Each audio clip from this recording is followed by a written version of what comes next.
are you? I'm blessed, always, in all ways. Listen, I'm really, really honored to be talking to my first ever National Book Award winner. This is the first time I've ever spoken to anybody who's grabbed and secured and bagged that accolade.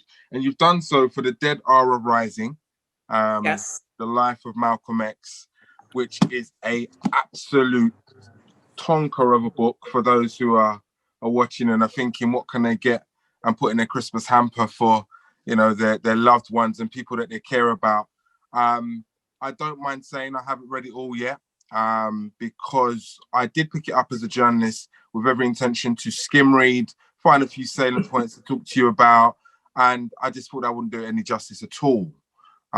So what I wanted to have tomorrow was a discussion about everything that went into putting it together. I know this was like a 28, almost 30-year project that your father and yourself undertook. He wasn't able to see it through to the end, sadly, as he passed away in 2018, and rest in peace, Les Payne, an absolute icon of a man who, the more I started digging into his history, the more I just thought I needed to know more and more and more, and then I kind of got sidetracked from the book. So first thing I wanna talk about is, and you've touched on this already, is just probably getting this to this point, crossing the finish line, receiving all this adulation and these accolades, but yet he's not here to share it with him. The book title in itself is almost apt in that respect.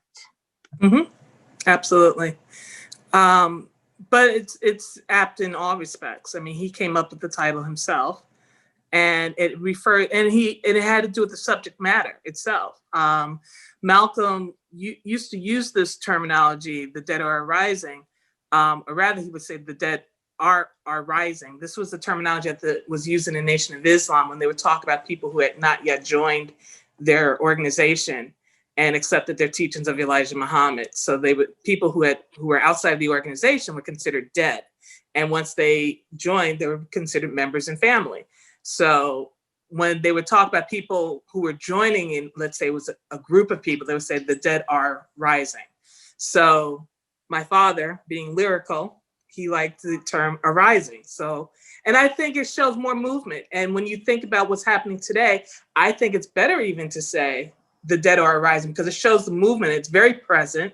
It's actual movement. It's not stagnant. And yeah, so it's very apropos for what's going on today. Deeply researched, as I guess, 3 decades worth of time spent on it, spent producing it would suggest. I looked at the index, it was 29 pages long. And again, being a journalist that I am, I know the minute I start reading and then I start realizing there's an index to connect, I'll go on a tangent. And for that reason, I know this book's going to take me a while to take in. But talk to me about the fact that, or talk to me about how this differs from the autobiography, because I guess a lot of people would have read that. So talk about how the story and the tale is told a little bit different. Well, I think we need to understand what the autobiography was written for. Originally, when Malcolm was working on the autobiography, he was doing a really kind of a PR piece for the Nation of Islam. He really wanted to promote Elijah Muhammad's teachings. Alex Haley, who was a journalist, a Black journalist, a Black American journalist, was really interested in Malcolm's story, not necessarily Elijah Muhammad's story in the Nation. But Malcolm was, he really was about promoting, because what the Nation of Islam was doing is successful at doing. Malcolm wanted to promote that, and he wanted that to reach everybody, all Blacks throughout the world even. So he was very, intrigued with doing that story. But during the process of writing and telling the story and putting this together, he split from the Nation. And so then it became, he had to focus more on himself, which is kind of what Alex Haley wanted him to do. And I've gone into libraries that the Schomburg here in New York, which is an extension of the New York Public Library, has some of the unpublished portions of the manuscripts for the autobiography. And you can see their notes where Alex Haley's really trying to draw Malcolm out on telling more details of his story and himself. And the other thing about people when they write their autobiographies, it's difficult. And also you have to understand that people are going to tend to tell you the story that they want you to know about them. Whereas a biographer's responsibility is to more tell what really happened, historically. They have their responsibility is to place it in history and to look at what really happened. And then what's different about this is that my father's a journalist to the core. So he isn't going to approach this as an intellectual or a scholar. He's not a scholar. He would say that. He'd say, I'm not a scholar, I'm a journalist. So that means taking this on like a story. So what does that mean? Finding your sources, talking to them, investigating what they're telling you, measuring against other sources and going back and forth between that. So this is what that process was like. And one interview could lead to another interview, and then lead you back. You're a journalist, so I don't want to. I feel like I'm talking to somebody who already knows this, but to your audience, that is what the process was and is. And it's exciting because my father, I don't know if you know a lot about my dad. I know you did a little bit of research on him, but I would argue that my father is one of the most important American journalists of the last quarter of the 20th century. And he covered important stories. He got into journalism in 1969. He grew up, in Jim Crow South America, in the Jim Crow Southern states. He was born in Alabama. His family moved up to Hartford, Connecticut. So he moved from that experience of what Jim Crow South is for Black people, and then what integration is like for Black people in the Northeast. And then he goes to college, and then he goes serves in the U.S. Army in the Vietnam War. And that was also because of access. If he wanted to go to college and then become a writer or even a journalist, he was not necessarily going to be hired straight from college. So his option. What were his options? So he went into serve in the U.S. Army. And again, this is that continual story, which you'll see even parallel to Malcolm's story, of the access that Black people have to thrive, which is why the Marcus Garvey movement is so important in this story too. But just going back to my father's story really quickly, I just want to talk a little bit about how he got into journalism. While he was in Vietnam, he was an information officer. He served under General Westmoreland, who was one of the top generals in Vietnam. He also was a speech writer there for him. He wrote some of his speeches, not all of them, but he also ran the newspaper for him.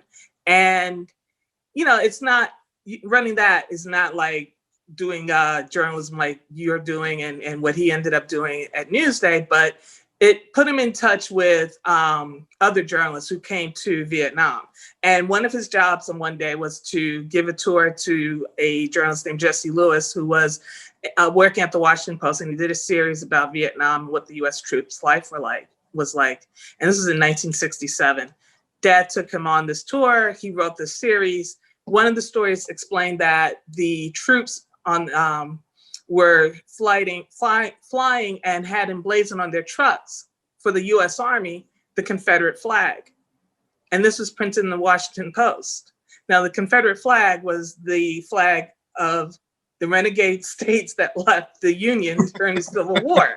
Right? And it's still a very heated issue today in our country. But to fly that in the U.S., fort, while you're fighting for U.S. freedoms, this was an embarrassment, to say the least. Right. So this was an embarrassment. And President Johnson saw this, and the Washington Post got upset, called up General Westmoreland, Saigon, 3 a.m., cursed him out and told him, you have to take those flags down. And they did. Dad saw that. And what he said, and I'm going to read a quote that he had about that. And he said, what he learned was the power of revealed facts reported by a free press, protected by the U.S. Constitution, which is determined to inform the public about what is going on.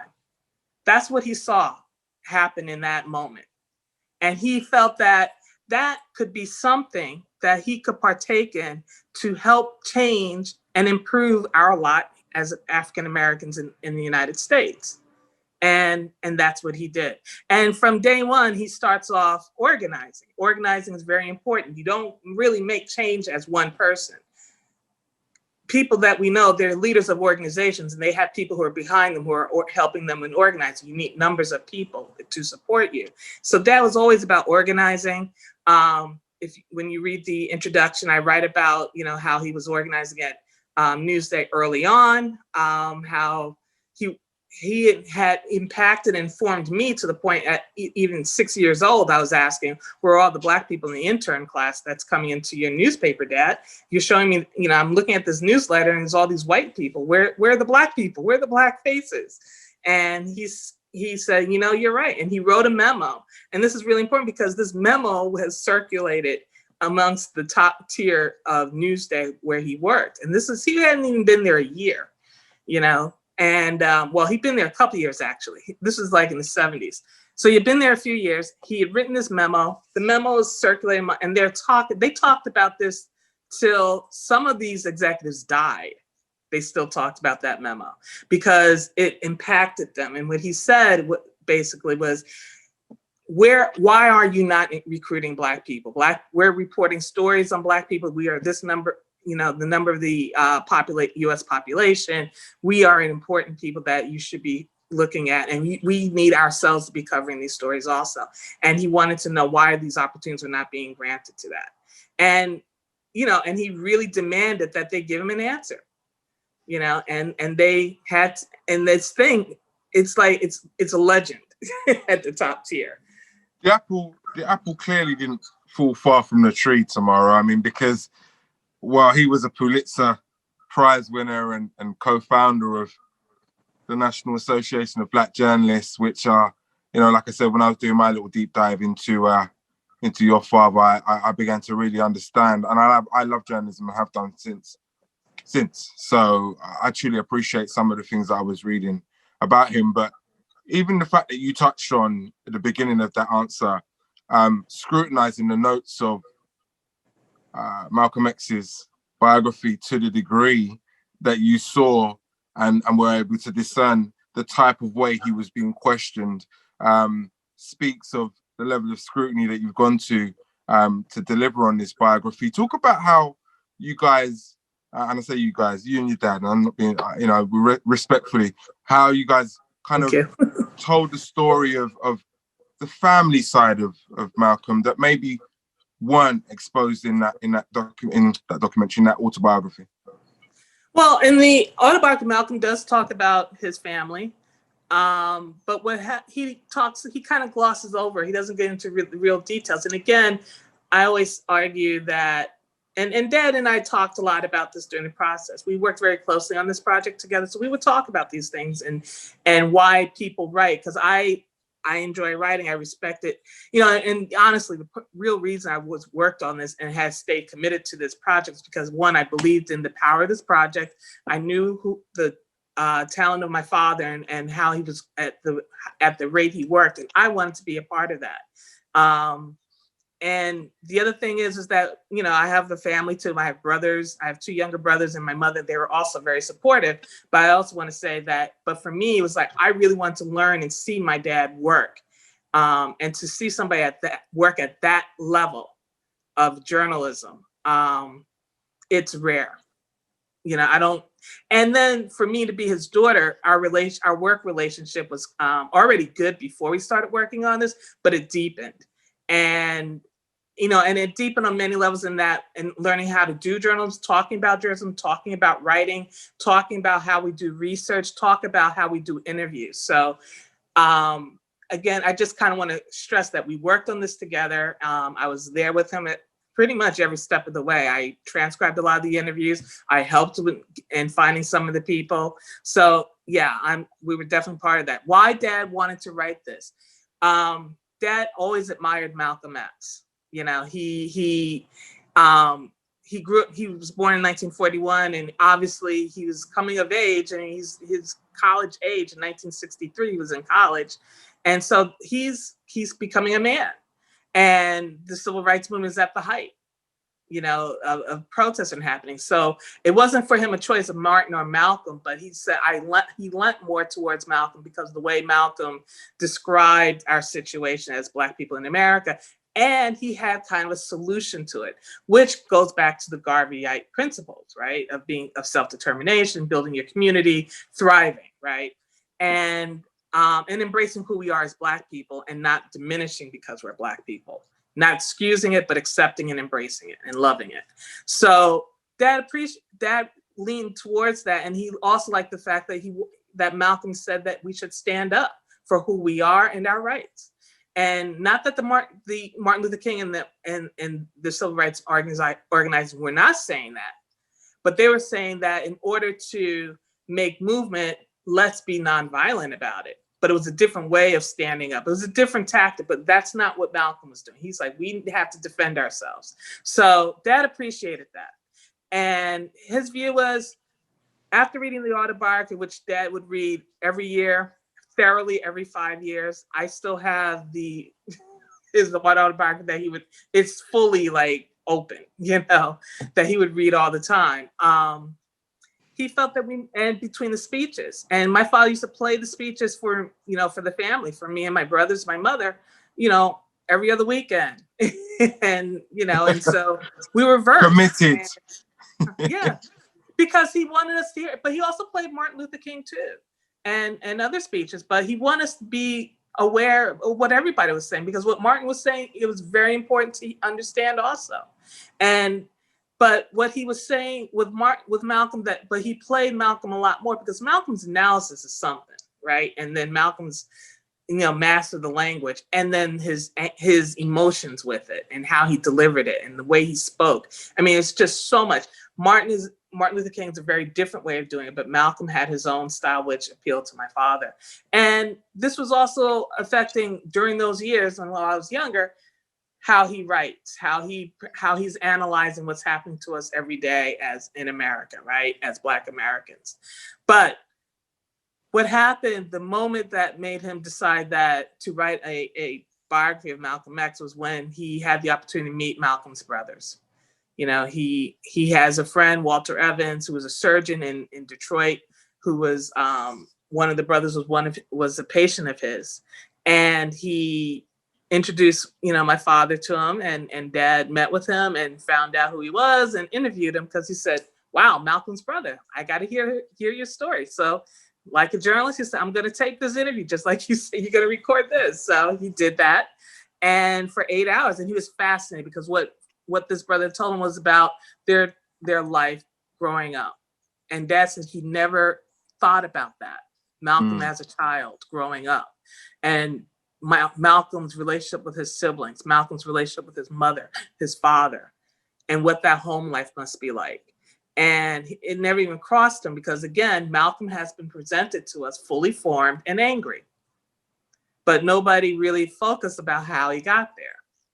So Black people understood, but media-wise, it's like, that's just how he's always been presented. And they don't look into the more human side of Malcolm. So Dad said that he was just processing what this brother said. And then he came back to New York, and he was he was talking with a colleague of his, Gil Noble. I don't know if you've heard of him, but Gil Noble had a show here in New York that was very important to our community, which focused on community affairs, not just community affairs issues for Black people, but also international issues, to show that the world is impacting us and how it's impacting us. And he did it, really for our community in the tri-state area of New York, New Jersey, and Connecticut. And so my father talked to them. They were colleagues and friends. And Gil Noble said, which brother did you speak to? And Dad told him it was Filbert. And he said, okay. He said, but the brother you really should talk to is Wilfred, the oldest brother.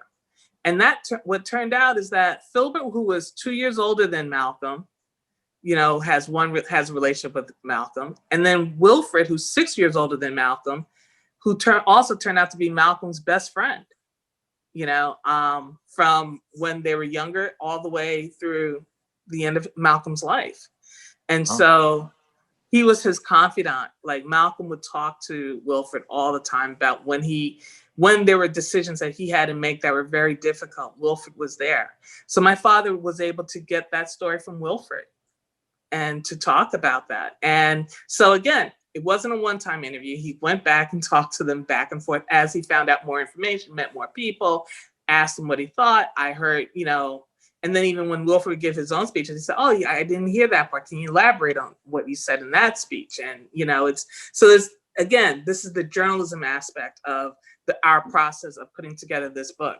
You disappeared, Joel. I'm here. Yeah, it's just my phone telling me I'm on a low battery. Ignore that. Don't worry. We'll sort that out. I'm here. No, it is absolutely fascinating. The way that, well, I know, like you said, I know what it's like to deep dive and find yourself down a rabbit hole, and even lose where you started. But there's a great hypothesis with this for your own personal journey as an American. Did you learn anything? Because this is a life and story that's told over and over again. Was there anything new that was like, oh my gosh, people need to know? Well, here's the thing: when you spend this amount of time on, I spent personally 30 years on this, and my father was on it for 28. Now, mind you, we weren't full-time on this. We had other jobs and we had lives and careers and we were doing other things, but this was always going on in the background. And so one of the things you have to understand too is I was much younger when I started this, and I learned even about life. So I'm changing in how I view, I always viewed Malcolm in a positive light. I admired him. I loved his speech, right? What he said in his speeches, I love to hear him speak. And the way he analyzed, he was very, and his aggressiveness. I appreciated all of that. But then I also wanted to learn more about what was behind that and understanding, where all that was going, and what some of it was, how much of it is more what he's trying to put forth and direct and have an impact on people, and how much of it was how he felt personally. What I realized in this is that Malcolm was committed to seeing Black people thrive throughout his life, once he comes on stage. And he's very much committed to that. And he gets thwarted sometimes, sometimes his own fault, because sometimes when you're so committed to these ideas and stuff, you don't necessarily know how to address people meet them where they are. And that was something Malcolm learned, early on in his career, and then he mastered that.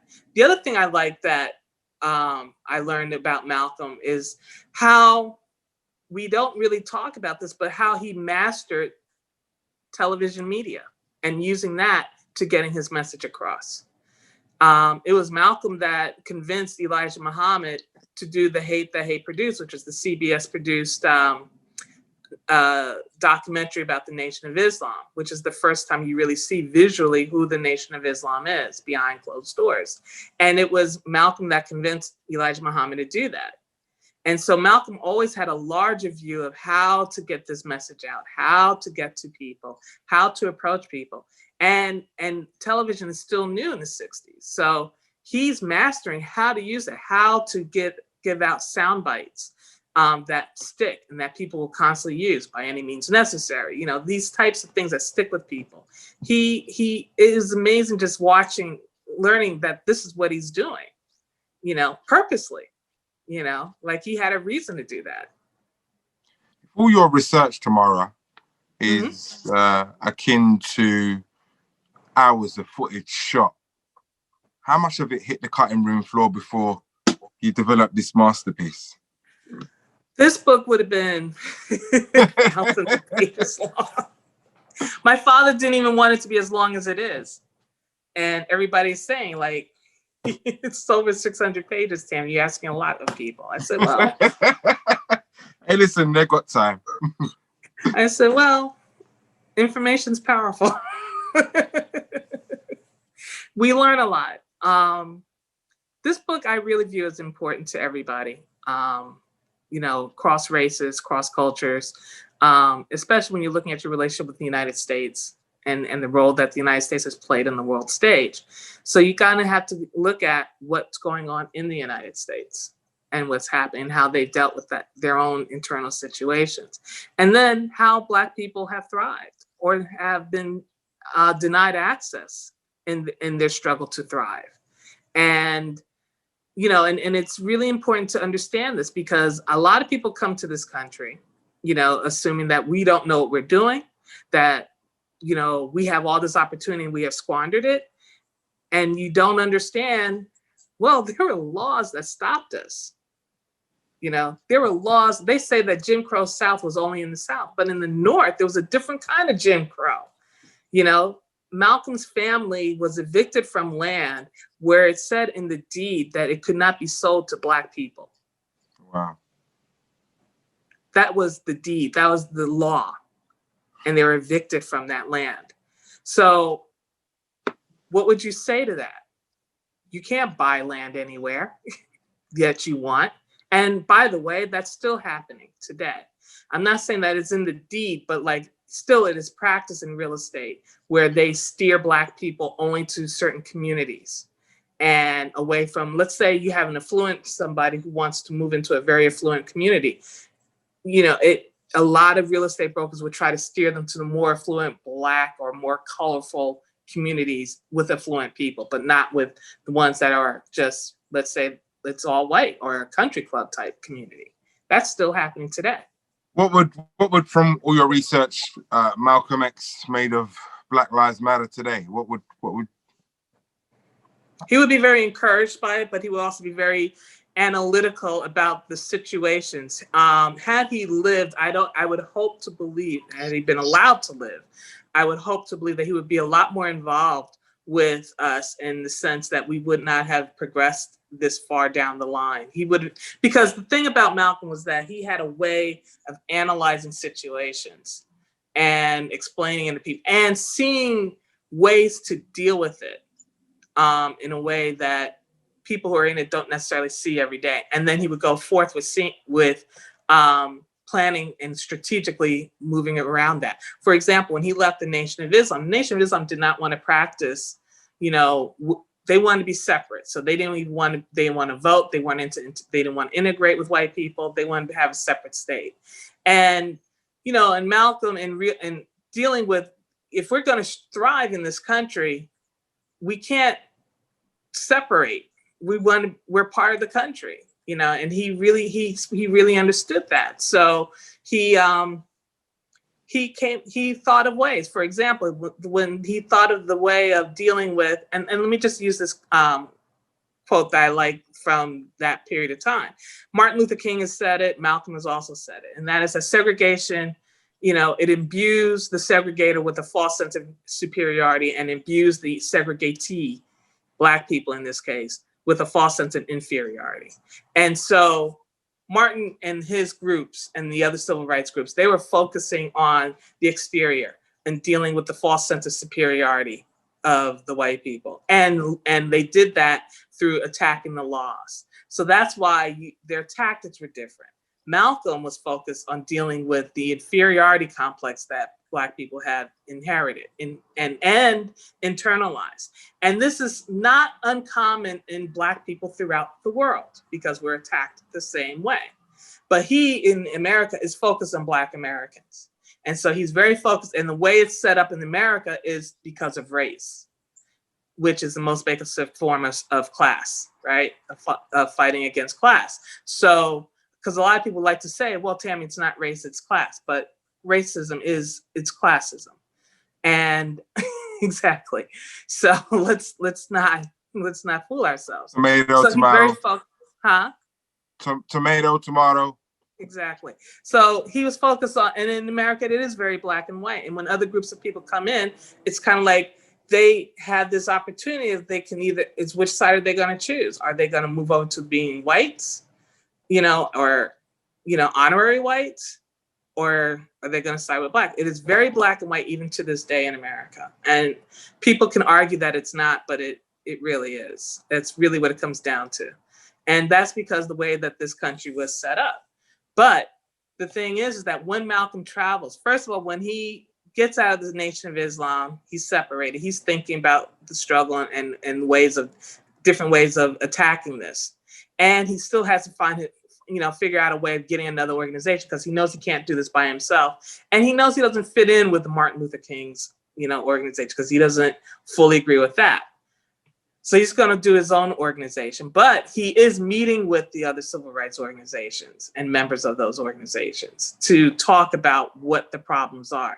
And he's the one that comes up with the idea of taking our issues from civil rights issues to human rights issues.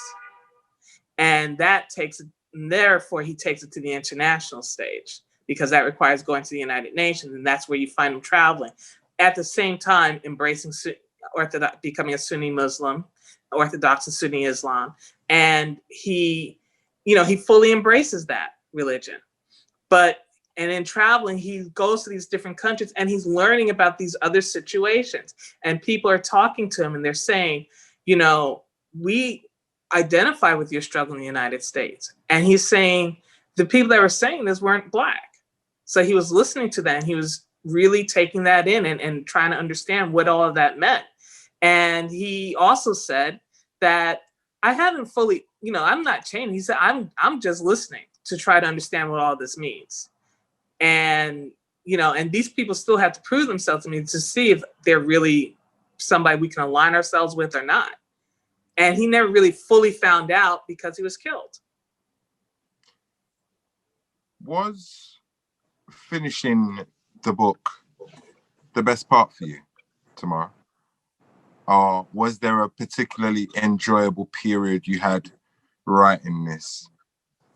I ask because I wonder if there are elements of the book that people are going to find particularly enjoyable, more so than another part, for instance. I think the whole book is so important and they're for different reasons. One of the favorite parts for me is looking at Hartford.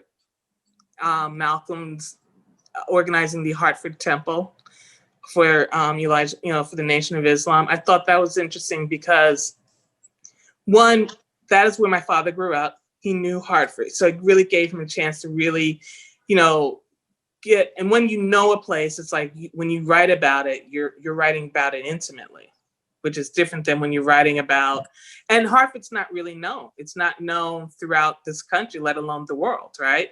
But it gives you an interesting aspect to look at what that New England city is like for Black people. And he goes into it. Like he talks about the jobs, he talks about, all the different companies that are there and they still discriminate against Black people. The housing situation, it gives him a real chance to really go into the details of what that is like. And it's from a standpoint that he knows. And it was really interesting watching him do that because he gets to talk to people that he knows there, family members, as well as friends of the family.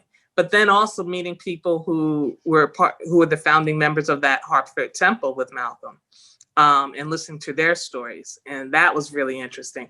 And then just hearing them talk about Malcolm, because these people, hardworking Black people who also have some of them had a very Christian background, some of them had a very determined background where they wanted to get away from Christianity, but it was their determination that they wanted to thrive. Can you hear me? Yeah. You froze for a second. I'm hoping the recording gets the end of your answer, so you don't really need to repeat it. Sorry, was you finished? I don't know because I can't. So basically, I was just saying that the Hartford chapter is interesting to me, and also the Martin, Media, and the Malcolm chapters. Because Martin, Malcolm, and the Media is another interesting chapter because it looks at how both of these figures of the civil rights movement use media to their advantage, and it also goes into details of how the FBI plays into this too, and really, kind of lays out how that happened in real time. But I think what's also really important about this book, because I know people are saying, well, yet again, another biography of Malcolm. And it's not just that it's an intimate portrait, but it also looks at his family and the family that he grew up in, but also the times. it really contextualizes the times that they came through, because you're not just influenced by your family, but you're also influenced by the times you're moving through, just like we are today. Tamara Payne, co-author of The Dead Are Arising, The Life of Malcolm X. Thank you so much for speaking to me about it and in such detail. I can tell, like I said during the interview, it's a deeply researched book, and as your 30 years bears testament to, there was no stone left unturned. So I'm looking forward to getting stuck into that over the Christmas. We tried. When I have a bit of downtime. Been a real pleasure. Is there anything you want to leave the viewers, listeners with before we go? Well, enjoy the ride of reading this book. It's a journey, and take your time to process the information, and looking forward to engaging, in the future on what people are learning from this and take away from this.